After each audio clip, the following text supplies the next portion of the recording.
Have you ever taken a look at the Utah Jazz and wondered, why are they called the Jazz? I don't know if Mormons like jazz music. That's because they didn't start in Salt Lake City. For 5 years, the Jazz called a different city home. A city that might not have been prepared for the NBA.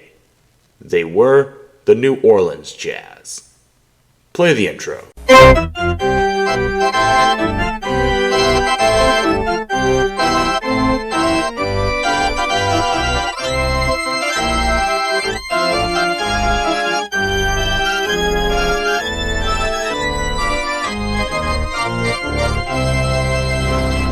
In 1974, the NBA awarded a team to New Orleans, the Big Easy, the birthplace of jazz. Hope you like that, because that's what their name is. According to team officials, it was chosen because of the popularity of jazz music in New Orleans and its dictionary definition, collective improvisation. What is that supposed to mean? I don't know. Let's move on. Early in their existence, New Orleans made a big move acquiring LSU alum Pistol Pete Maravich from the Hawks for 2 firsts, 3 seconds, and 1 third. The Maravich trade happened before a team name, front office, coaching staff, and home stadium were all announced. It was a bold gamble to make, considering that not only was Maravich a talented yet selfish player who clashed with coaches and didn't lead the Hawks anywhere, but they were an expansion team. If you didn't know by now, expansion teams usually aren't good. New Orleans was no exception. What a first impression to make than to finish your first season 23-59 and place dead last in the league. When I say dead last, I mean as in the only team with a winning percentage below 300. But at least the Jazz get the first pick, right? Ahaha, that's where you're wrong. Remember the Maravich trade? They gave up their first round pick in both 1974 and 75 to the Hawks. Their previous first round pick was used to select Mike Sojourner. New Orleans was technically awarded the first overall pick, but it belonged to Atlanta.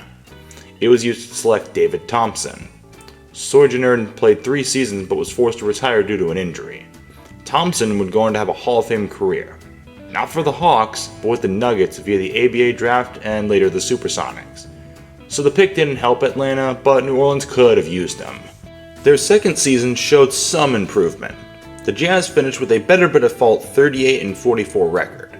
It wasn't anywhere near a playoff spot, but was better by default. Although it's hard to make the playoffs when you have 3 different 6-game losing streaks throughout the season. Year 3 saw them take a step back.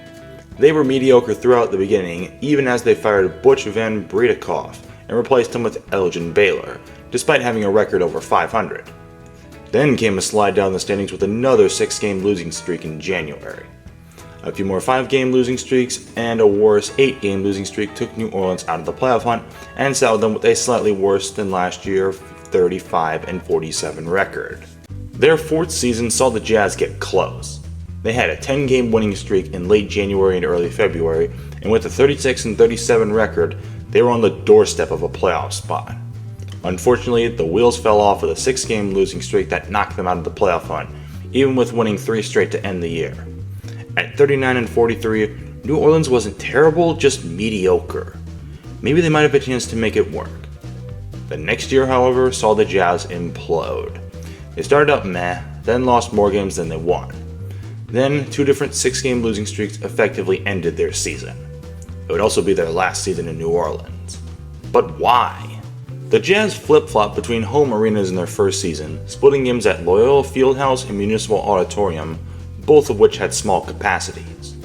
Then in 1975, the Jazz moved into the Superdome with the Saints. Attendance was alright, but the Jazz had a hard time selling what the giant place made for football. Not to mention rent costs were as high as $5,000 a game, and New Orleans' infamous 11% amusement tax was deterring owner Sam Battistone Jr. There was also a possibility that the Jazz would have to play all of February or March on the road due to Mardi Gras. The restaurateur deemed that his team wasn't viable in New Orleans and looked at relocation. Battistone decided to look at other cities. I couldn't find what other cities were on their radar, but Battistone's recent conversion to Mormonism played a big role. What big city is full of Mormons? Salt Lake City, Utah. Utah had an ABA team in the Utah Stars, who were good but folded. On June 8, 1979, NBA owners approved the move. The Jazz were marching out of New Orleans and to Utah.